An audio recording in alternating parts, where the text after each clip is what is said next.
बोलिए महाभागवत पुराण कथा की जय। तो सभी लोग आइए और कथा शुरू करते हैं। तो आज नारद जी के पूर्ण चरित्र का विशेष भाग चलेगा। तो सूत जी कहते हैं कि शौनकादिक ऋषि नारद भगवान श्री व्यास जी से फिर वह प्रश्न किया। तो उन्होंने क्या प्रश्न किया था? नारद जी ने प्रश्न किया कि जब आपको ज्ञान उपदेश करने वाले महात्मा घर चले गए तब आपने क्या किया? इस समय तो आपकी आस्था बहुत छोटी सी है, तो इस तरह से शेष भाग किस प्रकार से व्यतीत हुआ और मृत्यु के समय आप किस विधि के परित्याग किया? देव ऋषि काल तक ये नष्ट कर देता है। इस तरह से नारद जी ने कहा, मुझे ज्ञान उपदेश करने वाले महात्मा जब चले गए, महात्मा जब सब चले गए हैं, तब मैंने क्या किया कि मैंने एक प्रकार का अपना जीवन व्यतीत किया। और इस तरह से जीवन व्यतीत करके, यद्यपि एक समय अवस्था बहुत छोटी थी, जब मेरी अवस्था बहुत छोटी थी, तब मैंने एक माँ का एकलौता लड़का था, एक तो वह स्त्री थी जो मूढ़ और तीसरी दासी थी, और तो जो नारद जी की माँ थी वो एक मतलब अनपढ़ी लिखी थी नहीं थी, और एक तो वो दासी थी, तभी उन्हें सिवा कोई सहारा नहीं था। इसमें उन्होंने अपने स्नेह पास से जकड़ रखा था। वह मेरे योग क्षेम चिंता से बहुत करती थी, और इस तरह से, परंतु उनके पराधीन होने के कारण कुछ कर नहीं पाती थी। जैसे ही वह कठपुतली नाचने लगती है उसी तरह वो नाचती रहती थी, वैसे वह सारा संसार ईश्वर के अधीन है।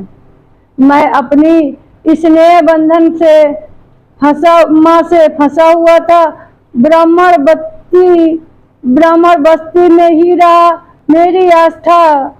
तो नारद जी बता रहे अपनी आप बीती कि मैं ब्राह्मण बस्ती में रहा, और रात के समय घर से बाहर निकली। रास्ते में उनके पैर में सांप छू गया और उससे बेचारी डस लिया। तब उस सांप का क्या दोष, काल ही ऐसा होता है। तो मैंने समझा भक्तों को मंगल चाहने वाली प्रेरणा थी। मैंने समझा भक्तों को मंगल चाहने वाले भगवान यह है, अनुग्रह किया। इसके बाद मैं उत्तर दिशा की ओर चल पड़ा। तो नारद जी जब इस उत्तर दिशा की ओर चल देते हैं तो क्या होता है, उस पर मार्ग में अनेक धन धान्य संपन्न देश भी मिले, और आयुरों की चलती फिरती बस्तियां, खाने खेड़े, नदी, पर्वतों और तपस्या, इस तरह से वाटिका, वन में उपवन और रंग बिरंगी धातुओं वाला पर्वत दिखा। कहीं कहीं जंगली वृक्ष थे, बड़ी बड़ी शाखाएं थी, और सब इसी प्रकार से शीतल जल भरे जलाशय भी मिले। देवताओं को काम करने वाले कमल थे, और इस तरह से बोली बोल रहे थे, भैरव मड़रा रहे थे। और वह देखते हुए मैं आगे बढ़ा। मैं अकेला ही था, तथा लंबा मार्ग करने पर मैं जो गहन जंगल देखा उसे नटखट वास, मेढ, कुश आदि बहुत सी थी, और सांप, उल्लू आदि भयंकर जीव वहां पर घर हो रहा था। देखने में बड़ा भयानक लग रहा था। तो नारद जी अपने आप बीती बताते हैं, और डर भी रहे थे। तो चलते चलते मेरा शरीर, इंद्रियां शिथिल हो गई। मुझे जोरों से प्यास लगी, भूखा तो था ही, और वहां नदी मिली। तो इसके में कंठ में मैंने स्नान जलपान और आचमन किया, और मेरी थकावट मिट गई। इस तरह से विजन वन में पीपल के नीचे आसन लगाकर मैं बैठ गया। महात्माओं ने जैसा ही आसन लगाकर बैठ गया, तो महात्माओं से जैसा ही मैंने सुना था, हृदय वैसे रहने वाले महात्माओं ने उसी स्वरूप में मन ही मन ध्यान करने लगा। भक्ति भाव से वशीकृत चित्त द्वार और भगवान के चरण में कमलों में ध्यान करते हुए भगवान की उत्सत लालसा से नेत्रों को आंसू छलछला गए और हृदय में धीरे धीरे भगवान प्रकट हो गए। व्यास जी कहते हैं, इस समय प्रेम भाव से अत्यंत उद्रेक मेरा रोम रोम पुलकित हो गया, हृदय में अत्यंत शांत शीतल हो गया और आनंद बाढ़ जैसे डूब गया और अपना शेष वस्तु तनिक भी भान न रहा।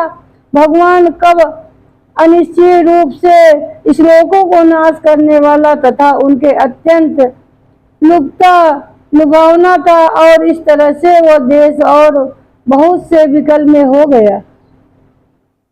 अमनासा होकर आसन में बैठ खड़ा हुआ। मैंने स्वरूप में दर्शन करना चाहा, परंतु हृदय में संभावित करके बार बार दर्शन की चेष्टा करने पर भी मैंने उसे नहीं देख सका। अतृप्त शासन अतुर हो उठा। इस प्रकार से निर्जन वन में मुझे अत्यंत प्रयत्न करते देखकर भगवान ने जो वाणी विषय नहीं है, वाणी गंभीर और मधुर वाणी से मेरे शोक शांत हो गए और इस तरह से कहा, खेद किया और जब तुम मेरा दर्शन नहीं कर सकोगे। उनकी वासनाएं पूर्णतः शांत हो गई और अधक चरे योगिन में दर्शन अत्यंत दुर्लभ है।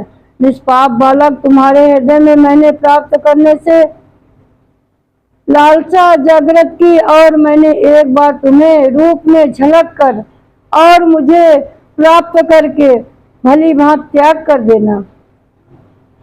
अल्पकालीन में संत की सेवा से विस्कत होकर मुझ पर स्थिर हो गए। तब मैं मुझे प्रकृति तमिल और शरीर छोड़कर मुझे पाषाण हो जाएंगे। मुझे प्राप्त करने से तुम्हारा निश्चय भी किसी प्रकार का नहीं टूटेगा। समस्त सृष्टियां प्रलय जागने पर भी मेरी कृपा से तुम्हें स्मृति बनी रहेगी। आकाश में समान तुम सर्व शक्तिमान महान और परमात्मा इतना कहकर चुप हो रहे। उनकी कृपा से अनुभव करने वाले जो भी श्रेष्ठता थे और लज्जा संकोच करके भगवान अत्यंत रहस्यमय मंगल मधुर नामों की लीलाओं का कीर्तन स्मरण करने लगे। इस तरह से हृदय में जो कुछ निवृत्त हो चुके थे वो आनंद काल में प्रतीक्षा करता हुआ पृथ्वी पर विचरने लगा।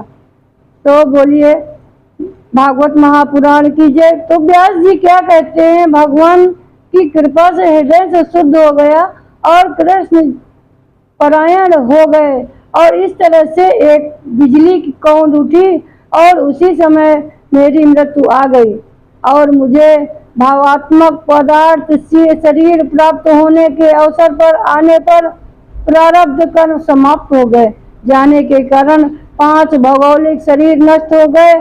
कल्प अंत में भगवान नारायण आकाशवान प्रलय कालीन समुद्र जल शयन करते हैं। इस समय उनके हृदय में करने वाली इच्छा की सारी समेत ब्रह्मा जी प्रवेश करने लगे। इस तरह से चतुर्भुज बीत कर जाने वाले और सृष्टि रचयिता इंद्र मारीच और सभी प्रकट हो गए। तभी से भगवान की कृपा से वैकुंठ के तीनों लोग बाहर भीतर बिना रोक टोक के विचर किया करता हूँ और मेरे जीवन का व्रत भगवत मन जन अखंड जन से रहता है। तो नारद जी अपनी व्यथा सुना रहे हैं। भगवान जी की दी हुई सर्व ब्रह्मा से विभूषित होकर बीड़ा संतान छोड़कर मैं लीलाओं को गान करता रहा और सारे संसार में विचरता हूँ और राम नाम का गुणगान करता हूँ और नारायण जी का गुणगान करता हूँ चरण और तब प्रभु जिनके चरण में समस्त तीर्थों से उद्गत स्थान है वह उनका यशोगान करता हूँ और उनके बुलाए हुए भांत तुरंत मैं हृदय में आकर दर्शन देता हूँ। कामना से आतुर हो रहा है, इसलिए भगवान की लीलाओं का कीर्तन संसार में पार जाने वाला जहाज है। यह मेरा अपना अनुभव है। काम के लोभ से, चोट से बार बार घायल हुआ हृदय कृष्ण सेवा से जैसे प्रत्यक्ष शांति अनुभव करता है। यम और योग मार्गों से शांति नहीं मिलती।